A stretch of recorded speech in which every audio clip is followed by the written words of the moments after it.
Bonjour. Au moment où sort cette vidéo, la compagnie SpaceX et son créateur Elon Musk s'apprêtent à lancer le Starship. Il s'agira de la fusée la plus puissante jamais construite et surtout la première fusée intégralement réutilisable. Pourtant, il y a à peine 4 ans, le Starship n'était qu'un rendu 3D sur fond de musique épique. Alors qu'est-ce qui a permis à ce projet de finir sur sa table orbitale prêt à s'élancer vers les étoiles ? Eh bien, nous allons parler de ce qui se cache derrière le Starship et la plupart des lanceurs modernes. Nous allons comprendre comment ce monstre a pu voir le jour et comment s'est déroulé son développement. C'est le moment de plonger dans l'ombre du Starship.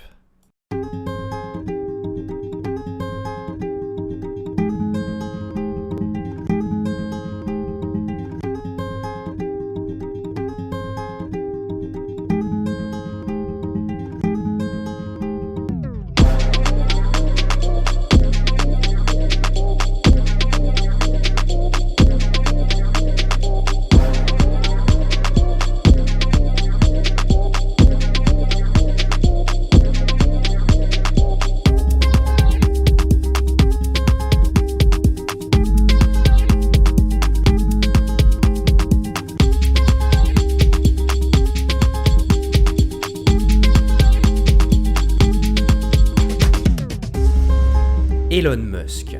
Aujourd'hui extrêmement connu, cet homme était, au début des années 2000, uniquement connu comme étant le fondateur de PayPal, qui lui a permis de devenir multimillionnaire.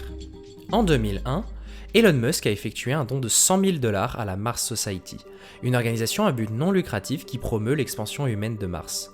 Peu de temps après, il devient l'un des membres de son conseil d'administration, et la même année, il s'est vu offrir une présentation lors d'une convention organisée par cette même organisation. Durant cette convention, il a présenté une initiative nommée Mars Oasis. C'était un projet pour lancer un écosystème miniature sur la surface de Mars, afin de faire revivre l'intérêt du public pour l'exploration spatiale. Elon Musk a initialement essayé d'acquérir un missile balistique russo-ukrainien Dnipr. Malheureusement, 2 mois plus tard, les États-Unis se sont écartés d'un traité sur les missiles balistiques, puis ont créé une agence de défense anti-missiles balistiques, créant un climat de tension entre les États-Unis et la Russie. Ainsi, lorsque Elon Musk retourna à Moscou, il se retrouva face à un mur. Évidemment, les Russes n'allaient pas laisser un Sud-Africain naturalisé américain repartir avec un missile balistique dans ce contexte de tension. Frustré, lors du vol de retour, Elon Musk a annoncé qu'il allait créer une compagnie pour construire la fusée dont il avait besoin. Début 2002, Elon Musk commença à chercher du personnel pour créer une nouvelle compagnie spatiale. Le 14 mars 2002, Space Exploration Technology, plus connu sous le nom de SpaceX, était né. Le 12 novembre 2005, près d'un an avant le lancement de la première fusée de SpaceX, Elon Musk a annoncé dans la conférence Space Vision 2005 son ambition de créer une fusée nommée BFR, pour Big F Rocket. Ce lanceur devait pouvoir placer 100 tonnes en orbite terrestre basse et utiliser plusieurs moteurs de nouvelle génération ayant une poussée bien supérieure au moteur Merlin de la première fusée de SpaceX, la Falcon 1. Le 28 septembre 2008, la Falcon 1 devient la première fusée privée à atteindre l'orbite, non sans échec. SpaceX est ensuite directement concentré sur une fusée de taille moyenne, la Falcon 9. 5 ans plus tard, le 4 juin 2010, la fusée Falcon 9 effectue son premier vol, et un peu plus d'1 mois plus tard, le 28 juillet, Elon Musk annonce la Falcon X Heavy et la Falcon XX, clamant une capacité en orbite basse de 125 à 150 tonnes. 2 ans plus tard, en mai 2012, SpaceX devient la première entreprise privée à ravitailler la Station spatiale internationale. En septembre de la même année, SpaceX se tourne vers la réutilisation et effectue le premier vol de son prototype nommé Grasshopper, soit sauterelle en français, qui effectuera des vols contrôlés dans le but de faire atterrir ses fusées. À peine 1 mois plus tard, en octobre, Elon Musk parle d'un projet de fusée réutilisable bien plus grande que la Falcon 9. Une déclaration assez osée, sachant que la Falcon 9 ne sera pas réutilisable avant 3 autres années. Ce gigantesque lanceur réutilisable devait servir pour le projet Mars Colonial Transporter, un vaisseau interplanétaire en lien avec le projet Mars One, projet qui avait pour but de créer une colonie martienne, exactement le genre de projet qu'Elon Musk veut mettre en place. Cependant, Mars One n'a jamais fourni de détails crédibles sur leur système et a fini en liquidation judiciaire en 2019. Avec au moins 10 mètres de diamètre, ce lanceur garderait l'architecture de la Falcon 9 et aurait la possibilité d'avoir 3 boosters, un peu comme la Falcon Heavy. 4 ans plus tard, le 18 septembre 2016 et surtout après avoir récupéré les premiers boosters, Elon Musk annonce un changement de nom, car le système pourrait, je cite, aller bien plus loin que Mars. Elon Musk a aussi indiqué qu'un réservoir en fibre de carbone a passé avec succès un test de pressurisation cryogénique. Test qui consiste à augmenter la pression dans un réservoir avec un carburant qui lui est extrêmement froid, de l'ordre de moins de 150 degrés Celsius. Moins d'un mois plus tard, le premier test de moteur Raptor avait lieu. On peut dire ce qu'on veut sur Elon Musk, notamment sur sa capacité à estimer le temps. Mais ce qui est sûr, c'est qu'il sait organiser sa communication en se basant sur des accomplissements réels. Une annonce de sa part n'est jamais très loin de la réussite d'une étape majeure de son projet. Un an plus tard, en 2017, au 68e Congrès astronautique international, Elon a à nouveau annoncé un lanceur nommé, temporairement cette fois, le BFR, pour Big Falcon Rocket. On se demande d'où ça vient. Le développement des Raptors a quant à lui été sérieusement accéléré à la fin de cette année. Et encore une année plus tard, en 2018, l'architecture du BFR a été dévoilée. Avec près de 110 mètres de hauteur, 2 ailerons en haut et 3 en bas, il n'a rien à voir avec les autres fusées dans le monde, même celles toujours en projet. Dans le même temps, Musk annonce un vol autour de la Lune nommé Dear Moon Project. Il est très connu pour avoir défrayé la chronique après que l'investisseur et milliardaire japonais Yusaku Maezawa ait proposé à sa future femme de voler dans cette mission. Femme qui sera choisie dans une émission de télé-réalité. Évidemment, cette partie du projet a été vivement critiquée et a mené à quelques changements dans son organisation. En fin d'année 2018, Elon Musk révèle pour la première fois le nom final de ce lanceur. Il s'appellera donc le Starship. Et ailleurs, loin des conventions, dans un coin tranquille près d'une petite ville nommée Boca Chica, une habitante locale, aujourd'hui connue sous le nom de Boca Chica Gal, partageait les photos de la construction de ce qu'elle pensait être un étrange château d'eau au milieu de nulle part. Bientôt, ce château d'eau apprendra à voler.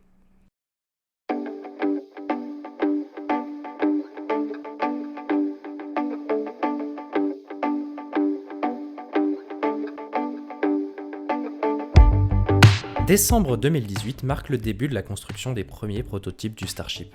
Il n'a pas fallu longtemps pour qu'une poignée d'internautes ne finissent par déterminer que ce château d'eau en construction à Boca Chica n'était pas un château d'eau ordinaire. Le prototype, avec un diamètre de 9 mètres, a été construit par des équipes ayant de l'expérience dans la construction de châteaux d'eau.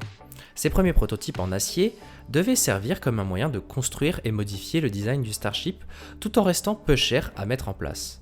Entre décembre 2018 et mai 2019, les sites de Boca Chica et de Floride construisent tous deux un prototype de Starship nommé Mk1 et Mk2. En janvier 2019, Elon Musk annonce que le Starship sera finalement construit en acier inoxydable au lieu de la fibre de carbone. Ce choix serait principalement motivé par la résistance de ce matériau aux hautes températures et au froid cryogénique. En effet, même si la fibre de carbone est l'un des matériaux les plus résistants existants, il ne suffit pas uniquement de prendre en compte la résistance à la température ambiante. Le Starship utilise des ergols cryogéniques, c'est-à-dire extrêmement froids. Et de plus, il est nécessaire pour le Starship de résister à une rentrée atmosphérique. Il nous faut donc un matériau qui résiste aussi bien au chaud qu'au froid. Dans ce graphe, on voit que l'acier inoxydable est très bon dans ces deux domaines, et Elon Musk affirmait que ce choix avait déjà permis au Starship d'économiser de la masse.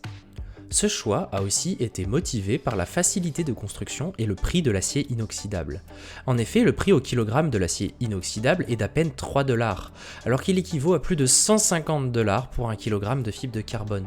De plus, la fibre de carbone nécessite un four pressurisé, et il n'existe aucun four pressurisé de la taille d'un Starship. Enfin, pour chaque pièce en carbone, il sera nécessaire d'utiliser un moule. Si cette pièce doit être modifiée, le moule devra être reconstruit, ce qui fera exploser le coût et le temps de conception d'un Starship en fibre de carbone. Il n'est pas exclu qu'un jour le Starship ne soit construit en fibre de carbone, mais d'ici là, le prototypage et les premiers vols du Starship se feront en acier inoxydable. Cette décision a dû être mûrement réfléchie à l'avance. En effet, on ne commence pas à construire 3 prototypes sur 2 sites différents, tous en acier inoxydable, sans y avoir réfléchi longuement. Mais revenons au prototype. Nommé Starhopper en référence au Grasshopper, il vécut un début très mouvementé le 23 janvier 2019. Alors que le Starhopper est encore en construction, une tempête lui souffle sa partie supérieure. SpaceX va alors décider de continuer les tests sans la partie supérieure, qui au vu des vitesses à atteindre n'était pas nécessaire. 2 mois plus tard, en avril, les premiers tirs statiques du Starhopper ont lieu. Ces tirs statiques consistent à allumer les moteurs sans permettre à la fusée de décoller pour s'assurer de leur bon fonctionnement. Un premier vol captif est effectué avec des câbles pour empêcher le Starhopper de s'élever à plus d'1 mètre de haut. Et le 14 juillet, un tir statique s'est terminé par l'inflammation non volontaire d'un surplus de méthane sans abîmer l'engin.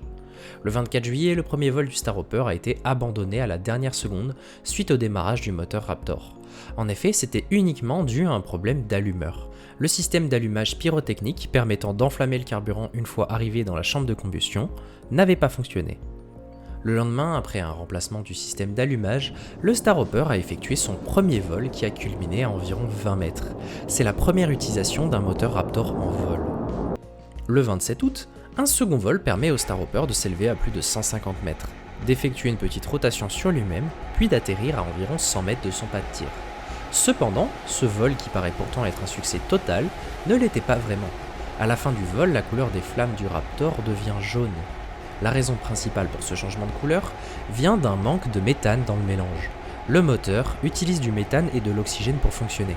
Avec moins de méthane, l'oxygène pur a commencé à réagir avec les métaux qui composent le moteur, car l'oxygène pur, en grande concentration, est parfaitement capable de faire s'enflammer du métal. Ce que nous voyons ici, c'est un moteur qui se consume lui-même. Évidemment, ce n'est pas une situation d'avenir, et si cela s'était produit plus tôt dans le vol, celui-ci aurait pu très mal finir. À cause de ce manque de poussée, les pieds du Starhopper ont été complètement écrasés lors de l'impact, et ce genre de problème va devenir assez récurrent sur les Raptors. Après ces vols, le Starhopper a été placé dans un coin du site de lancement et de test, et sert aujourd'hui de support pour ce qui apparaît être des équipements de télécommunications et radars. Et il sert aussi de château d'eau, ce qui est très ironique. Même si le Starhopper ne vole plus aujourd'hui, il restera le témoin de tous les prototypes de Starship à Boca Chica, car la relève, elle, n'est pas loin.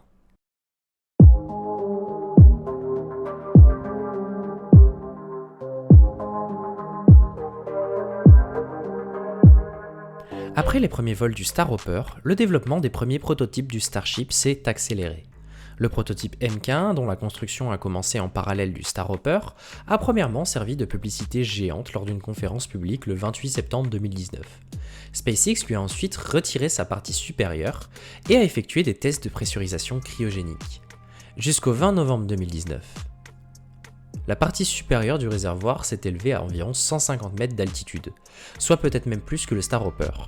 Si vous regardez les images de plus près, vous remarquerez que la rupture a eu lieu au niveau de la soudure de la partie supérieure.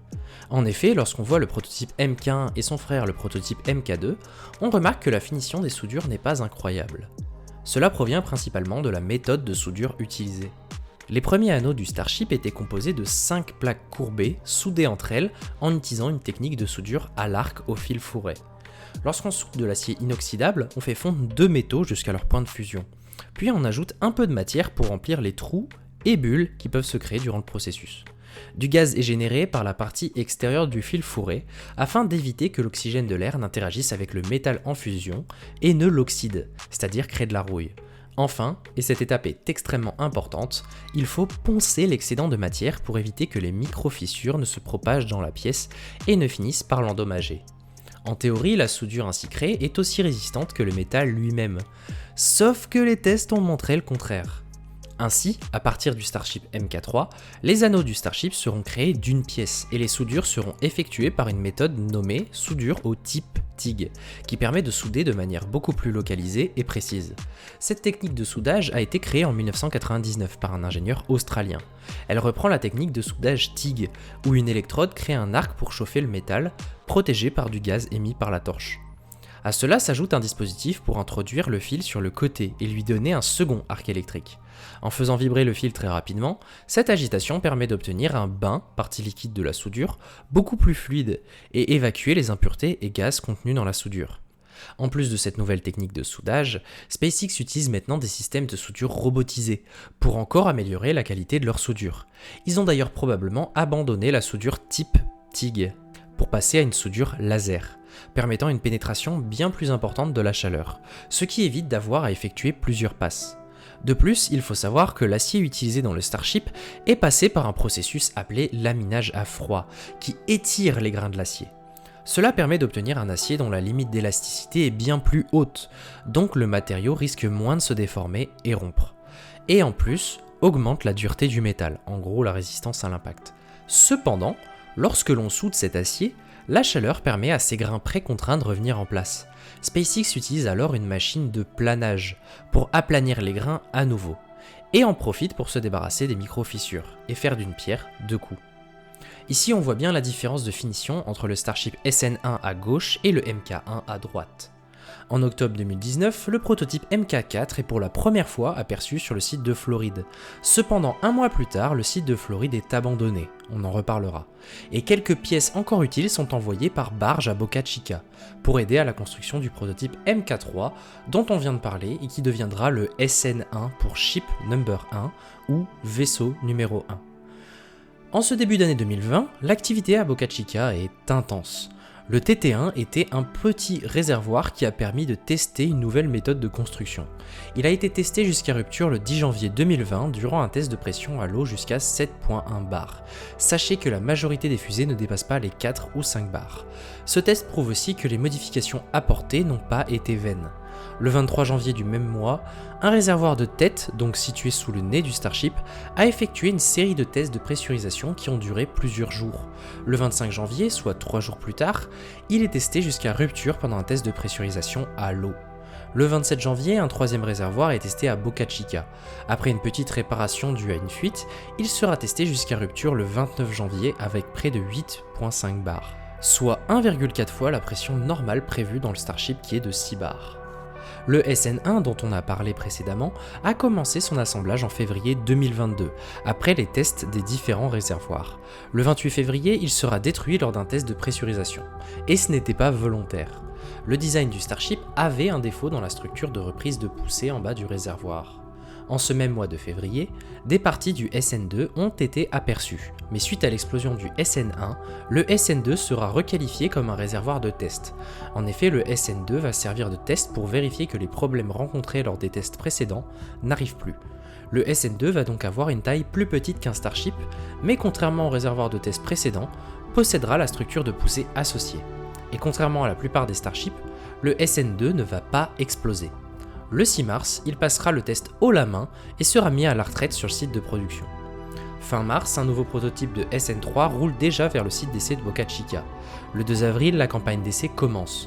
Beaucoup plus confiant envers leur soudure, SpaceX souhaite maintenant tester la pressurisation de son réservoir de méthane. Le lendemain, le Starship SN3 décide de se coucher. C'est un cas de rupture assez rare chez les fusées, car on peut remarquer que ce qui a causé l'échec, c'est un manque de pression dans le réservoir inférieur, qui est dû à une erreur de configuration du test. Pour comprendre ce problème, on va remonter dans le temps. En effet, le Starship n'est pas le seul lanceur à avoir été créé en acier inoxydable. Lors des débuts de la conquête spatiale, la fibre de carbone n'était pas encore utilisée comme elle l'est aujourd'hui. On utilisait principalement de l'aluminium. Mais une fusée du nom d'Atlas Agena a quant à elle utilisé de l'acier inoxydable. Pour être plus résistante et légère, elle n'était pas conçue pour résister à son propre poids. En effet, la seule chose lui permettant de tenir debout, c'était la pression de ses réservoirs qui empêchait ses parois d'onduler et de céder. C'était bien le cas, jusqu'au moment où des bulles de gaz ont créé un effet de marteau hydraulique. Un marteau hydraulique se produit quand vous fermez rapidement un robinet, par exemple celui de votre douche, où vous pouvez voir les tuyaux bouger. En fait, c'est parce que lorsque vous bloquez un fluide dans son mouvement, la pression va augmenter d'un coup, et comme le fluide est incompressible, cela va avoir pour effet de créer une énorme onde de pression dans la conduite. Dans notre cas, c'est ce qui a arraché la conduite. Même en vidant le réservoir supérieur de la fusée, elle ne pouvait pas soutenir son propre poids, et elle finit par tomber alors que les équipes s'étaient réfugiées dans le bunker. Dans le cas du Starship, celui-ci peut soutenir son propre poids tout seul, notamment grâce à l'ajout de raidisseurs internes qui agissent comme des poutres et empêchent la structure d'onduler sous son propre poids. Cependant, lorsqu'on ajoute la masse des ergols, ça ne suffit plus. C'est pourquoi, lors de ce test, la partie inférieure était pressurisée, jusqu'au moment où une perte de pression due à une erreur a fait s'effondrer le Starship. Le problème ne venant pas directement du design ou de la construction, des pièces provenant du SN3 ont été récupérées et réutilisées pour le prochain prototype, le SN4. Le SN4 a été le premier Starship pressenti pour effectuer un vol suborbital. Le 26 avril, il a passé 2 tests cryogéniques pour tester séparément les réservoirs de méthane et d'oxygène. Le 5 et 7 mai, il a effectué des tirs statiques pour vérifier le bon fonctionnement de ses moteurs Raptor.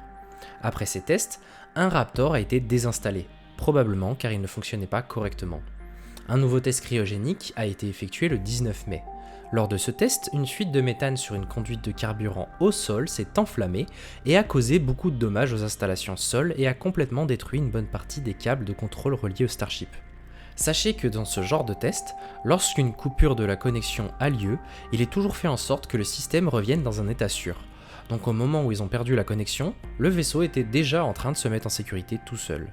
Le 29 avril, peu après son 5e tir statique, le SN4 a été détruit suite à un problème provenant du système de déconnexion rapide au système sol. Lorsqu'une fusée s'envole, on veut se déconnecter très rapidement de celle-ci. La raison pour laquelle on ne le fait pas un peu avant, c'est qu'on souhaite rester en contact avec la fusée jusqu'au dernier moment pour remplir les réservoirs au maximum et connaître l'état du lanceur. Ce qu'il s'est probablement passé, c'est que lors d'un test de reconnexion du système, l'étanchéité n'était pas parfaite. Avec du méthane et de l'oxygène pur dans l'air à côté des moteurs Raptor encore brûlants du tir statique, l'explosion était inévitable. Ce Starship est le premier prototype de vol suborbital qui part en fumée avant même d'avoir quitté le pas de tir. Le prototype SN7 n'était pas un Starship, mais un réservoir de test pour valider le passage de l'acier inoxydable 301 au 304L. Il a atteint lors d'un test le 15 juin 2020 une pression de 7,6 bars avant l'apparition d'une fuite et il fut poussé jusqu'à rupture le 23 juin à une pression inconnue mais clairement insuffisante. En effet, en juillet, un second prototype a été construit, le SN7.1. Il a été testé jusqu'à l'envol de sa partie supérieure le 23 septembre, avec 8 bars au sommet du réservoir et 9 bars à sa base. Sauf que ce n'était pas encore suffisant. Le 6 janvier, le SN7.2 a été testé cryogéniquement. Ce prototype a une épaisseur de 3 mm au lieu des 4 des prototypes précédents, ce qui fait un gain de masse absolument énorme. Il a aussi été testé le 4 février jusqu'à ce qu'une fuite apparaisse et a été décommissionné en mars. Maintenant, revenons à nos vrais Starships. Le 30 juillet, le SN5 a effectué un tir statique. Avec la fin tragique du SN4, le SN5 devient le candidat idéal pour un vol suborbital. Le 4 août, il effectuera un premier vol de 150 mètres de hauteur avec un simulateur de masse. Le 24 août, le SN6 suit les pas de son grand frère, effectue un tir statique, puis un vol le 3 septembre, lui aussi à 150 mètres de haut. Maintenant que la structure du Starship est enfin finalisée, on va pouvoir rentrer dans une nouvelle ère.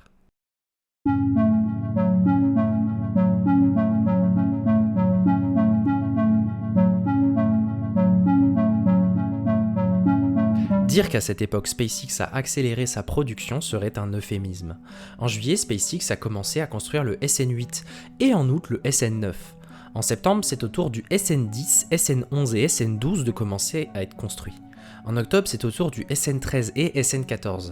Et en novembre, c'est au tour du SN15. Je ne sais pas si vous vous rendez compte, mais en 5 mois, on a 8 nouveaux prototypes de Starship qui se bousculent à Boca Chica. Le 12 novembre, le SN8 effectue un tir statique sur le pas de tir suborbital, sauf que tout ne se passera pas comme prévu. On peut voir du métal en fusion couler du moteur après le test. Alors il y a beaucoup de théories à ce sujet, et ce qui est sûr, c'est que d'après Elon Musk, c'est une chambre de pré-brûlage du moteur qui a disparu. Il y a plusieurs théories pour expliquer cela. La première, c'est qu'il s'est passé la même chose qu'avec le Starhopper. Le mélange n'était pas bon, et la chambre s'est consumée et a fondu. Il y a une seconde théorie que je trouve assez intéressante, c'est que cela soit dû à la chaleur reflétée des flammes du moteur lors de son essai, qui ajoutée à la chaleur de la chambre aurait permis la fonte. Honnêtement, je pense que ça a contribué, mais que ce n'est pas le facteur principal. D'ailleurs, Elon Musk disait regretter de ne pas avoir mis un système de détournement des flammes sous son pas de tir. Cela peut sembler évident de créer un pas de tir adapté pour éviter ces problèmes, mais je vous rappelle que le Starship est censé redécoller de la surface de Mars. Il n'y aura probablement pas les capacités de construire un immense pas de tir là-bas.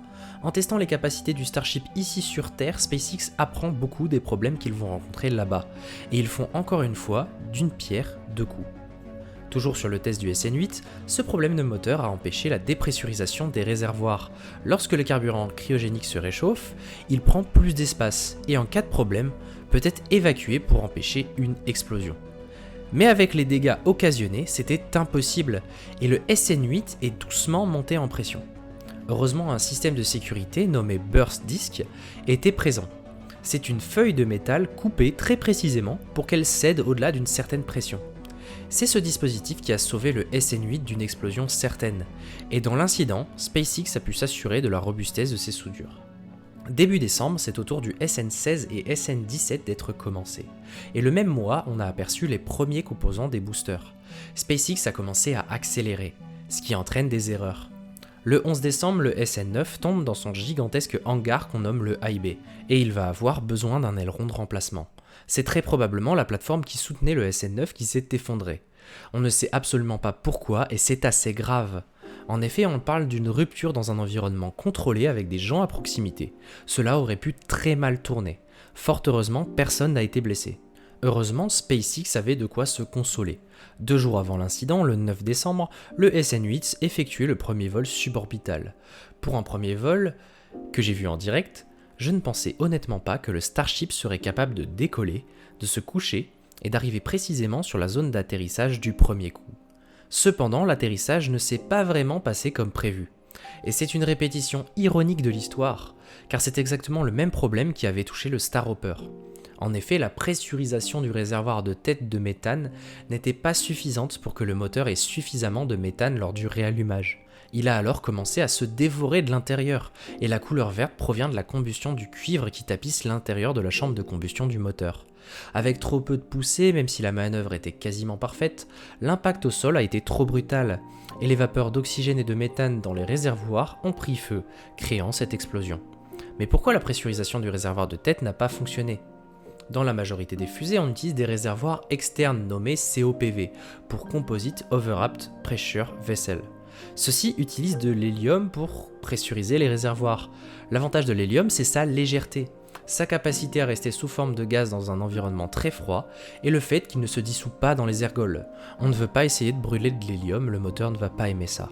Sauf que SpaceX voulait un système plus simple, en utilisant les conduites de carburant pré-brûlées, donc sous forme gazeuse, pour pressuriser les réservoirs.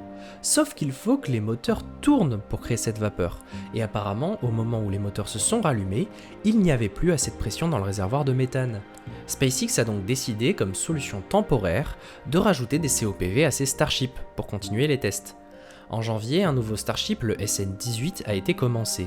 Durant le même mois, le SN9, avec son aileron de remplacement, a effectué 6 essais statiques, ce qui a conduit au remplacement des moteurs 44 et 46 qui, visiblement, avaient quelques problèmes. Le SN6 et le SN5 sont alors mis à la retraite, et le SN19 a été commencé en février.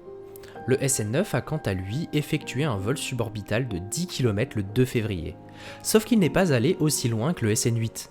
En effet, dès le réallumage des 2 moteurs, le pré-brûleur d'un d'entre eux n'a pas fonctionné.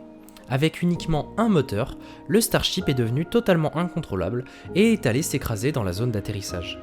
Après ce test, SpaceX allumera systématiquement les 3 moteurs pour éviter qu'un incident comme celui-ci ne leur détruise un nouveau prototype. Après ce réallumage, le Starship décidera de couper les moteurs en fonction du bon fonctionnement de ceux-ci. Parlant de bon fonctionnement, ce test a créé pas mal de tensions entre SpaceX et la FAA. La FAA, pour Federal Aviation Administration, est une agence gouvernementale chargée des réglementations et des contrôles concernant l'aviation civile aux États-Unis. Elle réglemente aussi le lancement de fusées. Le 25 janvier, les premières tentatives du SN9 a été annulées pour cause de mauvaise visibilité et vent fort. Le lendemain, SpaceX a indiqué qu'il attendait toujours l'autorisation de la FAA pour effectuer le lancement. Ils ont alors utilisé ce jour de test pour tester le SN7.2. Après un second vol abandonné le 28 janvier, Elon Musk ne s'est pas privé de partager son mécontentement sur les réseaux sociaux. Le 29, ils en ont profité pour sortir le SN10 à côté du SN9. Oui, donc si vous avez suivi, le SN9 va s'exploser juste devant son petit frère. Apparemment, ces délais de la part de la FAA sont dus au fait que le lancement du SN8 a violé les termes sur lesquels la FAA et SpaceX s'étaient mis d'accord. Les rumeurs indiquent que c'était dû aux données météo à disposition de SpaceX et de la FAA. Ceux de SpaceX étant plus à jour mais différents de ceux de la FAA, SpaceX a été soumis à une enquête et a eu l'interdiction d'effectuer des tests en vol avant que la FAA ne les y autorise. SpaceX a ensuite accepté les conditions de la FAA, dont un étant qu'un officiel de la FAA doit être présent sur le site pour autoriser le lancement. D'ailleurs, cette décision va causer quelques problèmes dont on reparlera. C'est en ce mois de février 2021 que SpaceX va faire quelque chose d'impensable.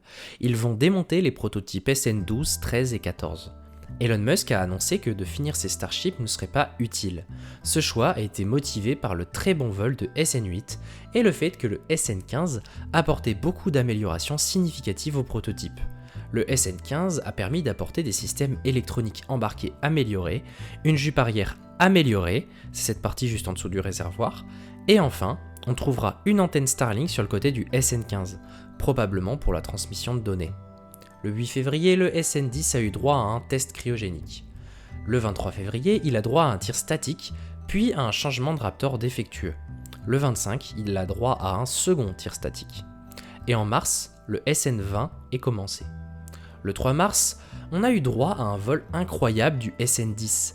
Après un premier essai abandonné dû au fait que l'un des moteurs ait produit trop de poussée au démarrage, après près de 3 heures d'attente, le temps de se demander si cette anomalie en était vraiment une, le SN10 s'est élancé dans les airs. S'est couché sur le ventre avant de rallumer ses 3 moteurs Raptor, puis de se poser. SpaceX a déclaré que la mission était accomplie et a coupé son live. Mais l'impact a été dur, et quelques minutes plus tard, le SN10 n'était plus qu'un souvenir. Alors qu'est-ce qu'il s'est passé ? Lors de l'atterrissage, on remarque un allumage nominal des 3 moteurs Raptor. Puis on a eu l'arrêt d'un moteur et d'un second. L'arrêt du moteur étant tout sauf normal. On peut voir des flammes vertes et des flammes jaunes sortir du moteur. C'est un signe que le moteur se consume de l'intérieur. C'est encore le même problème. On voit aussi qu'à l'impact, les pieds ne se sont pas déployés correctement et que le Starship a rebondi. Un rebond n'est jamais une bonne chose, car ça veut dire que l'impact n'a pas été absorbé et s'est répercuté dans tout le véhicule. On remarque aussi qu'avec un unique moteur, le Starship n'a pas ralenti, ce qui indique bien que l'arrêt du second moteur n'était pas normal. Une fois au sol, SpaceX a essayé d'éteindre l'incendie sous le Starship, mais la position et l'orientation de celui-ci empêchaient au lance à incendie automatique d'atteindre le foyer du feu. L'explosion a eu lieu en bas sur le côté, et est probablement due à une dépressurisation du réservoir d'oxygène. Après le vol du SN10, qui en réalité était une grande réussite malgré l'explosion finale, le 18 mars, le premier booster SN1 a été assemblé. Ce booster est un moyen pour les équipes de tester leur technique de fabrication sur un booster. Il n'a jamais été question de faire un vol test avec ce booster. Le 12 mars, c'est au tour du SN11 de commencer les tests cryogéniques et les premiers tests du système de contrôle RCS. Car oui, avant, les Starships n'en étaient pas équipés. C'est un système qui permet d'effectuer des légères poussées pour contrôler l'orientation du Starship. Le 15 mars, le SN11 effectue un tir statique, qui a d'abord été annulé une fois. Après ce test, un moteur Raptor a été changé. Le 29 mars, le vol du SN11 était prévu, sauf que l'inspecteur de la FAA, qui devait être présent sur les lieux pour autoriser le lancement, ne pouvait pas arriver à temps. Le vol a donc dû être décalé au lendemain.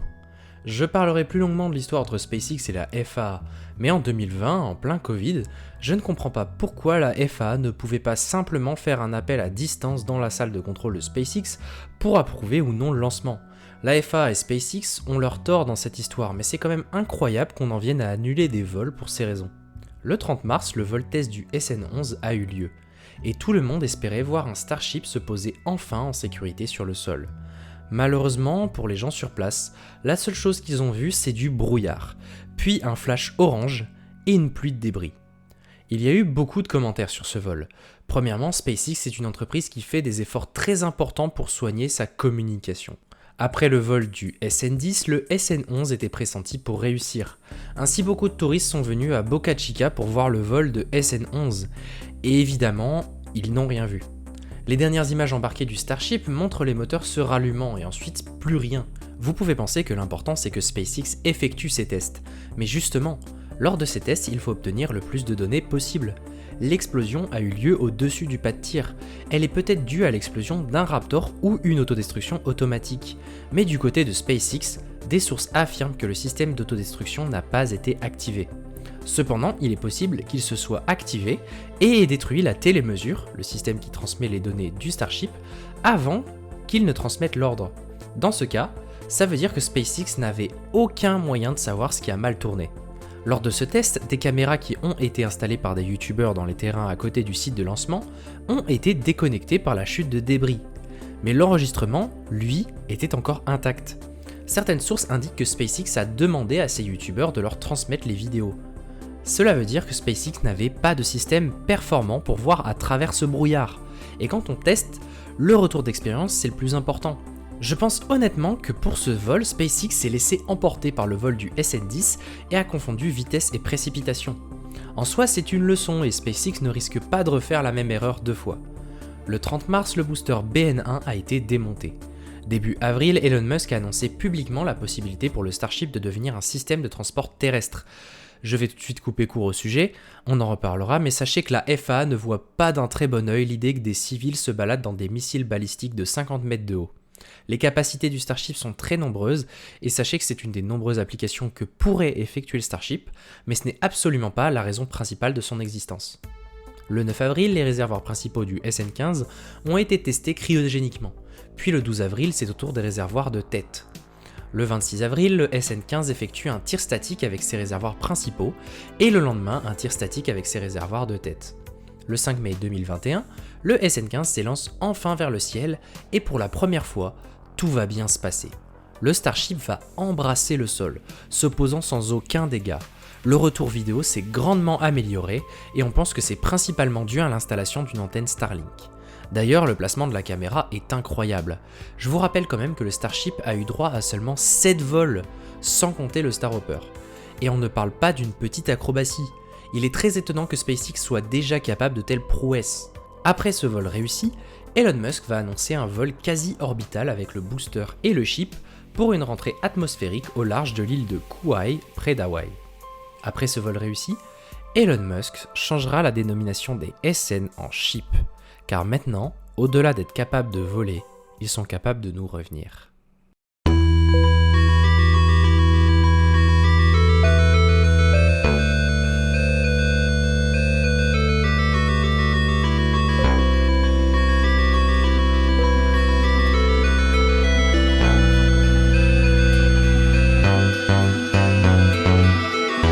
Après son vol inoubliable, le SN15 a été placé au Rocket Garden, un jardin dans lequel sont stockées les fusées.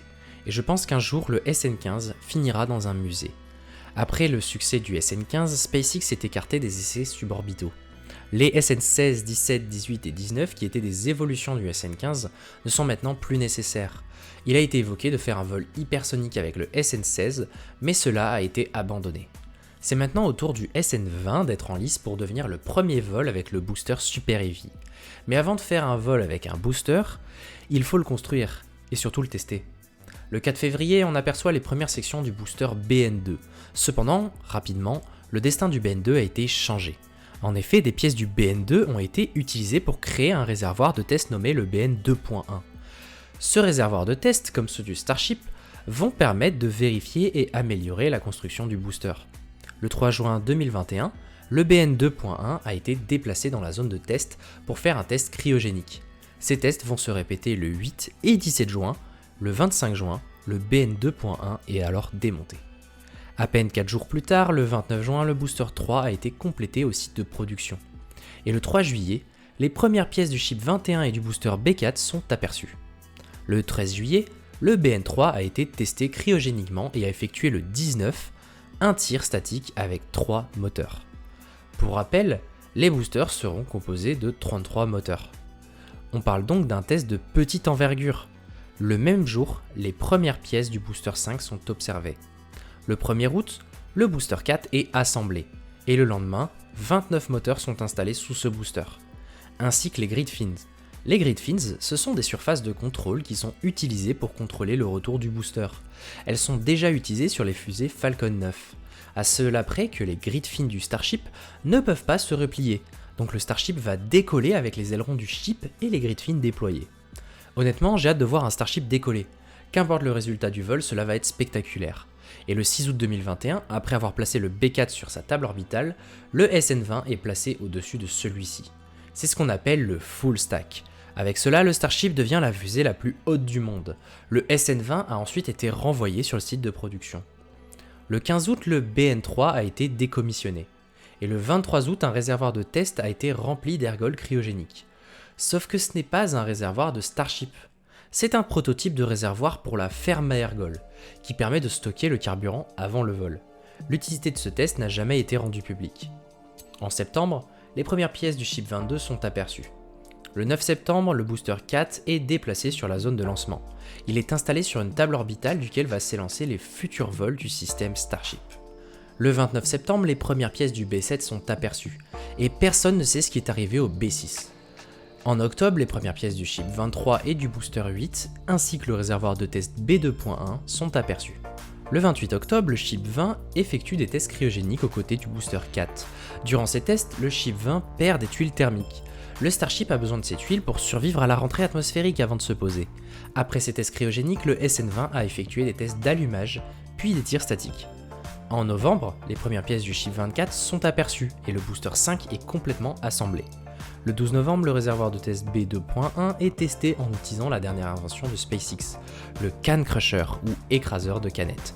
C'est un dispositif hydraulique qui permet de simuler l'écrasement causé par la poussée des Raptors au décollage. Il sera très régulièrement utilisé pour tester les boosters.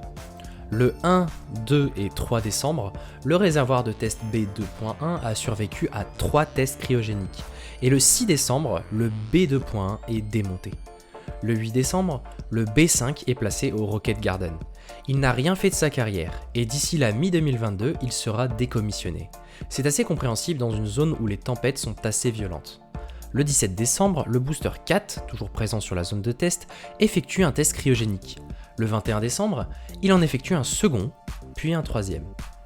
Le 9 janvier 2022, le S22 est utilisé pour tester un système de déploiement de satellites Starlink.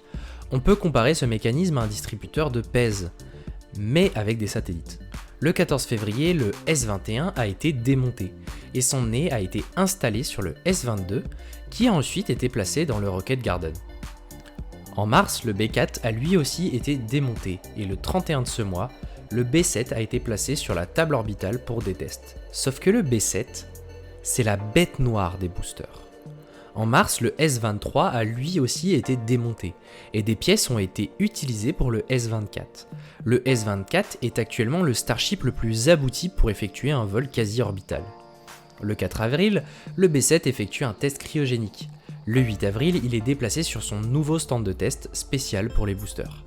Et le 14, le B7 n'a pas vraiment apprécié son test. En effet, une énorme conduite à l'intérieur du B7 s'est écrasée sur elle-même. C'est une conduite pour permettre au méthane d'arriver au moteur. L'état de cette conduite est déplorable et beaucoup pensaient que le Booster 7 allait être abandonné. Mais ce ne sera pas le cas, et le 18, une autre conduite sera installée à l'intérieur du B7, et il reprendra les tests le 5 mai. Le 11 mai 2022, le SN20 est lui aussi placé dans le Rocket Garden. Le 27 mai, le Ship 24, maintenant le seul et unique Starship en lice pour le premier vol orbital, effectue les tests de pressurisation. Sauf que ces tests vont révéler un problème. C'est assez étonnant car le design des ships est censé être très abouti à ce stade, mais une conduite s'est rompue à l'intérieur du S24. Le 30 mai, une conduite de remplacement est installée à sa place. Celle-ci est composée de plusieurs coudes créant une forme en zigzag. Ce qui a probablement détruit cette conduite, c'est le froid. Lorsque les métaux sont soumis au froid, ils se rétractent. En entrant en contact avec le carburant cryogénique, la conduite s'est rétractée jusqu'à se rompre. Pour éviter que cela ne se reproduise, la conduite de remplacement est équipée de boucles d'expansion qui agissent comme un ressort et permet de réduire les efforts dus aux déformations thermiques. Le 2, 6 et 7 juin, le S24 effectue des tests de pressurisation cryogénique et aucun problème ne va entraver ces tests. Le 28 juin, le B7.1, un nouveau réservoir de test, a été testé cryogéniquement avec le Can Crusher. Le 19 juillet, ce même test a été répété, et le 21 juillet, dans un test équivalent, des dégâts ont pu être observés sur le B7.1. Le 27 juillet, après réparation, il sera effectué un quatrième et dernier test cryogénique. Durant ce même mois, un autre réservoir de test nommé e-Dome a été construit. Il devrait permettre de créer des dômes plus plats, et donc de gagner de la place pour de futurs prototypes. Cependant, même s'il a été déplacé en zone, il n'a pas encore été testé et sera redéplacé un mois plus tard. Le 8 juillet, le booster numéro 8 a été intégralement assemblé. Et le 11 juillet, le booster numéro 7 est en train d'être testé sur la table orbitale. Ils vont effectuer un test dit de spin prime, qui sert à tester l'allumage de tous les moteurs. Sauf que ça ne s'est pas passé comme prévu. Cette explosion a une origine très complexe et je ne peux pas en parler maintenant, si vous voulez que cette vidéo se termine un jour. Mais on en reparlera. SpaceX va encore une fois réparer le Booster 7 qui apparemment, malgré la puissance de l'explosion, n'a reçu que de légers dommages. Le 6 août, le Booster 7 est réinstallé sur la table orbitale. Entre-temps, c'est au tour du S24 d'effectuer ce test d'allumage. Ces tests ont été effectués avec 6 moteurs, 3 moteurs atmosphériques et 3 moteurs pour le vide, les 18, 20 et 21 juillet 2022. le 5 août 2022, le S-24 est à nouveau placé sur la zone de tir et le 8 août, le S-24 effectuait encore des tests d'allumage. Le 9 août, le B-7 effectue un tir statique avec 2 moteurs. Tout s'est bien passé. Plus tôt ce mois-ci, le booster B-10 a été aperçu sur la Starbase. Le 11 août, le B-7 effectue un tir statique de 20 secondes, le plus long tir statique effectué sur un prototype de Starship à ce jour. Après ce test, le B-7 va revenir au site de production pour recevoir ses 13 moteurs restants. Le 23 août, il est replacé sur la table orbitale à l'aide de la tour Mekasila, prouvant qu'ils sont bien capables de supporter un booster. Et j'espère de les rattraper. Le 25 août, des tests ont été effectués sur les nouveaux moteurs du booster B-7. Le 31 août, il y a eu un tir statique très impressionnant sur le booster B-7. D'environ 3 moteurs, il apparaît que certains de ces moteurs se sont arrêtés prématurément. Après ce test, plusieurs tests de démarrage ont eu lieu. Le 1er et 6 septembre, le réservoir de test B7.1 a effectué plusieurs tests. Le 8 septembre, le S-24 a effectué un tir statique avec ses 6 moteurs. Beaucoup de tuiles ont été endommagées. Le 19 septembre, le B7 a effectué un tir statique avec 7 moteurs.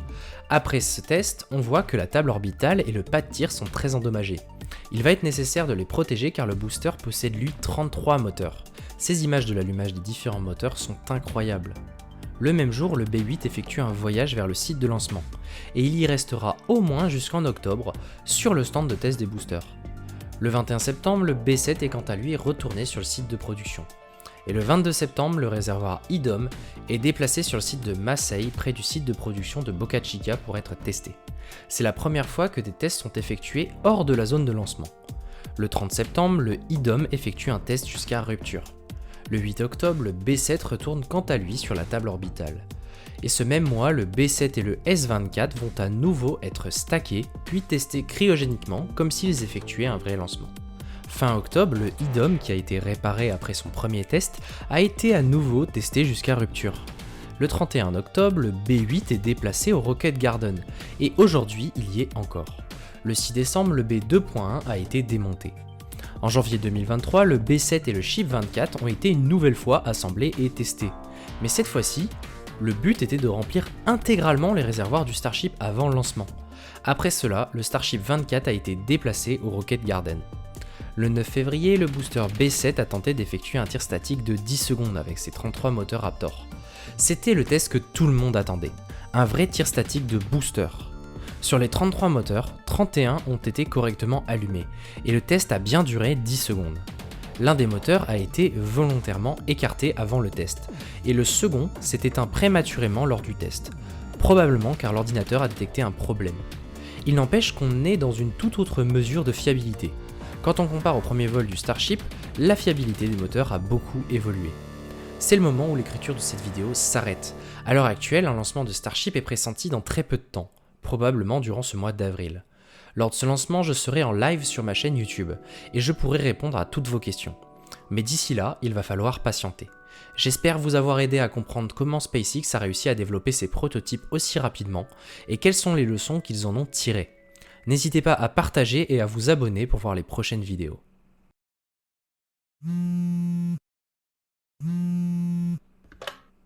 Bonjour. Mr. Charles, do you feel like this video was over? Are you not forgetting something? You've got mail. You've got mail. You've got mail. You've got mail. You've got mail. You've got mail.